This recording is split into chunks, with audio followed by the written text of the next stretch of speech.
கிட்டத்தட்ட 300 ஆண்டுகள் மண்ணுக்குள்ள இருந்த சாமி தொடர்ந்து 3 வருடமா மக்கள்கிட்ட ஒத்துழைப்பு கேட்டு அந்த சாமியை மீட்டெடுத்து இன்னைக்கு பீடத்து மேல அமர்த்தியிருக்காங்க கோவை அரண்பணி அறக்கட்டளை. ராணிப்பேட்டை மாவட்டம் அரக்கோணம் வட்டம் தக்கோலத்துக்கு பக்கத்துல இருக்கக்கூடிய வெள்ளமேடு அப்படின்ற கிராமத்துல தாங்க இந்த சாமி இருந்தாரு.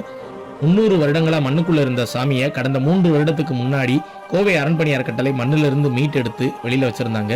3 வருடங்கள் தொடர்ந்து மக்கள்கிட்ட ஒத்துழைப்பு கேட்டுக்கிட்டே இருந்தாங்க. மக்களோட மனது ஒரு நாள் கீழே இறங்கி இன்னைக்கு இந்த சாமிக்கு கோவை அரண்பணி அறக்கட்டளையால ஆவுடை மற்றும் நந்தியபெருமான் செய்யப்பட்டு மேற்கூரையிடப்பட்டு சாமிக்கு இன்னைக்கு வழிபாட்டுக்கு வந்திருக்காருங்க. கிட்டத்தட்ட 6 அடி உயரம் கொண்ட பிரம்மாண்டமான சிவலிங்கம். அதோடைய பானத்தை பார்க்கும் போதே தெரியும் அதோட பிரம்மாண்டம் என்னன்னு. மண்ணுக்குள்ள புதைந்திருந்த சாமியை மீட்டெடுத்து இன்னைக்கு பீடத்து மேல அமர்த்தி ஊர் மக்கள் வழிபாட்டுக்கு கொண்டு வந்துட்டாங்க. இந்த கோவிலுக்கு ஒரு உதவி தேவைப்படுது.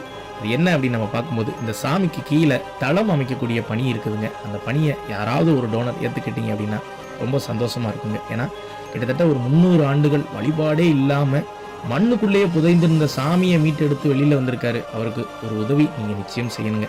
எத்தனையோ சிவசொந்தங்கள் இந்த காணொலியை பார்ப்பீங்க. உங்களால முடிந்தா அந்த உதவியை செய்யுங்க. அப்படி இல்லை அப்படின்னா அந்த காணொலியை நிறைய பேருக்கு தெரியப்படுத்துங்க. நீங்க காணொலியை ஷேர் பண்ணும் பட்சத்துல நிச்சயம் இந்த சாமிக்கு தளம் அமைக்கக்கூடிய பணியில ஒரு உதவி கிடைக்குங்க. முடிந்தா ஸ்கிரீன்ல தெரியற நம்பருக்கு தொடர்பு கொண்டு என்ன உதவி வேணும் அப்படின்றத கேட்டு தெரிஞ்சுக்கோங்க. முடிந்த அளவு இந்த காணொலியை நிறைய பேருக்கு ஷேர் பண்ணி தெரியப்படுத்துங்க. ராணிப்பேட்டை மாவட்டத்துல இப்படி ஒரு அழகான சிவலிங்கத்தை கோவை அரண்பணி எடுத்து வச்சிருக்காங்க அப்படின்ற தகவலையும் வெளி உலகத்துக்கு ஷேர் பண்ணி தெரியப்படுத்துங்க.